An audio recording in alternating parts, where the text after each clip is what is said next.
pastil is an affordable rice dish that originated sa Maguindanao. So it consists of shredded meat, usually chicken, called kakikit, then over steamed rice, then binalot siya sa daon ng saging.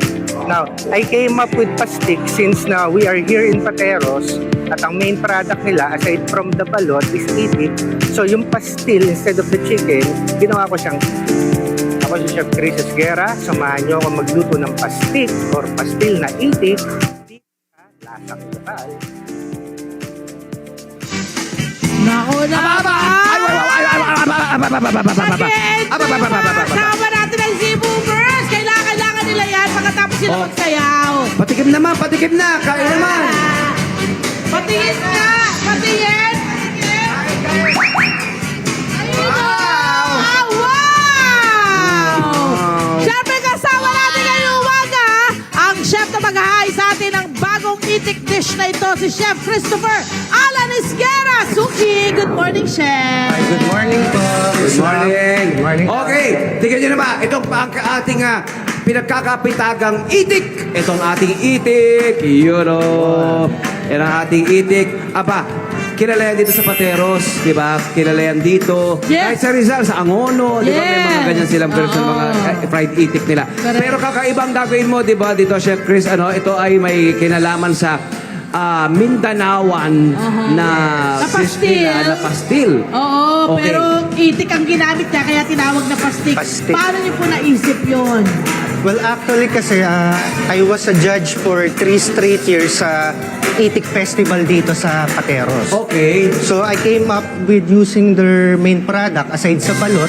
Oo. So during those times kasi, yung mga contestants nagluluto ng mga Oo. mechadong itik, apritadang itik. Oh. So there Okay. was one time na kailangan namin mag-demo ako bilang judge. So I came up na affordable dish using the main product of Pateros. So sabi ko, why Pero not pastil. pastil. Pero ang pastil usually, anong chicken? Chicken. Okay.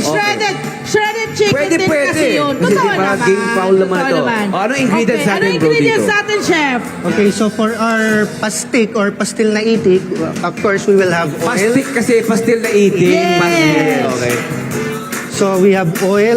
Then ito, version ko lang, lalagyan ko ng atsuete seeds for aroma and color. Yes, aroma and color. Then we have garlic. Tapos ginger. Well, normally traditional pastil doesn't have ginger. Yes. Pero since na medyo gamey yung lasa, Yung lasa nung itik. So Oo. lalagyan ko. Dinagdagan niyo na lang. Yes. Okay, and then ano pa yung meron dyan, Chef? Then we Creamy have mango. salt, pepper, tsaka yung suka at oil. Etong mga to, Chef, ano to mga to? Ayan yung atsuete seeds kanina. Ayan na. So, paano nga ba binubuo ang ating pastik? Okay, so yan, lagay po muna tayong mantika. Lagay Mantika ng muna, mantika. mga kabarangay. Going into the pan. Tapos niyan, Then- atsuete.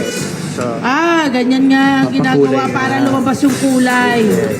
so ito Alam mo, sinaswat marami ako natin. nakikita naggaganyan yung para meron na silang ready-made na anato oil. Oo. Dinadamihan nila, ginagaya, tapos nilalagay na lang nila sa jar. Tama, pwede Para naman para anytime, todo yes, dire-diretso pwede na. na. Pero maganda nga naman sa ano mo sa oil para Correct, naman ganda eh. mag-sweat siya, di ba? Correct, oo. Sweating.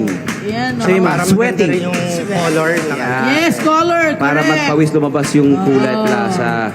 Okay, so tanggalin lang natin. Ayan. Tinatanggal lang. Sweating na aswete. Atsuete.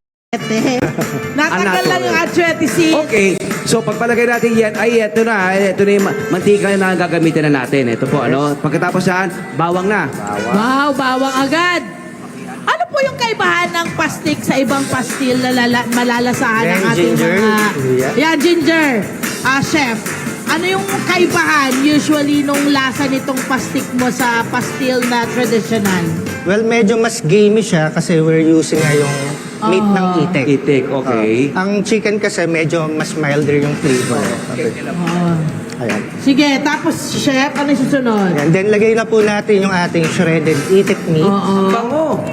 Ayan. Correct, mabango nga.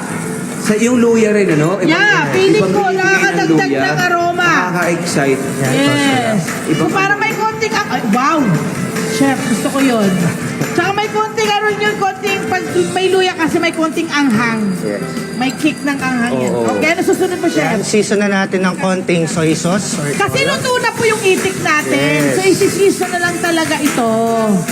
Then, suka. Ayan. Ang pastil ba may suka? Yes po. Ang galing. Kalimutan ko na yung ano natin. Ayan. Magkano po yung kailangan ng mga kabarangay natin kung sakaling susubukan po nila itong dish na ito? Halimbawa po good for 4 persons po. Chef, Bango. magkano ang gagastusin nila? Ito po kasing nabiling crispy itik, that's Oo. around 250. 250 na. Then makikita nyo po na yung one serving natin is just minimal na shredded Yes, yes. itik meat, then meron lang hard-boiled. Ilan kaya ang makakakain dito sa ano na to, sa itik na ito na nabili nyo na isang buo? This is good for 7 to 8 Ay, servings madami po. pala. Malaya mararating yan. Oo. Ang mura. Ang Ang bango. bango. Yan pala pwede na. Nakakainis siya. Kamutok ako. Ano ba yan? And then counting asin, ano? Counting lang. So hinintay lang natin mag-dry out kanina yung soy sauce. Yes. or rice Oo. sauce. And then kasi meron naman siyang soy sauce na yan. So konti lang. And then, A dash of salt. A pinch of salt. A dash of pepper. Okay. Okay, chef. Then konting sauce. Tapos pwede na yan, chef? And then Uy, that's pwede Yun na dahil- yun. Dahil pwede na yan, patikim. Good job. Go, go, go. Patikim, chef. sure Patikim. po. Mainit po, Miss Love. Kayang-kaya ni Lobelia yan.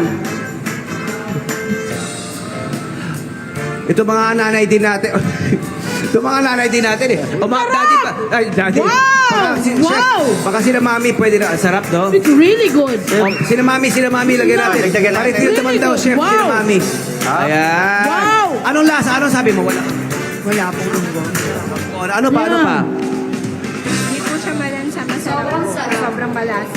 Malasa, oo. Actually kasi friend, lahat ng nilagay niya na kung ano-ano doon sa karne, Oo. nalalasahan mo. Wow. Nalalasahan So, mo yung ginger. yung ginger, yung suka, yung Atsuete. atsuete, yung Bawang. bawang, lalo yung bawang. Yes. Sobra siyang nakapag-enhance nung lasa ng itik. Ang sarap! I think also, ang ano din ay yung Mas- kung paano rin prepare yung itik, Oo. ano? So- Malaking factor. Oo, shout out dun sa itik mismo kasi yun ang base note. Yes! Siyang pinagbulan ng lasa. Correct. Di ba? It's really good. Inspirasyon, ika nga. Amazing, chef. Ang itik ng pateros, di ba? Thank you, Chef Chris. Maraming salamat. Henyo ka talaga. Thank you, thank you. Henyo ka talaga, chef. Salamat, Ang bro. husay-husay mo. Henyo, Matutuwa si ang mga sina Jones, di ba? Actually, Matutuwa rin masarap to. siya. Alam nyo, parang gusto ko itong i-try kahit sa chicken. At kahit sa tinapay, Yes! pwede yung tinapay, di ba?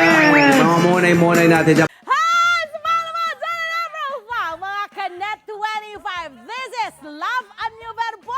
For more love, to the pet, and everything updates, just click the subscribe button and follow us on our Net25 social media pages at Net25 TV and Net25 Entertainment Facebook. See ya. I love ya.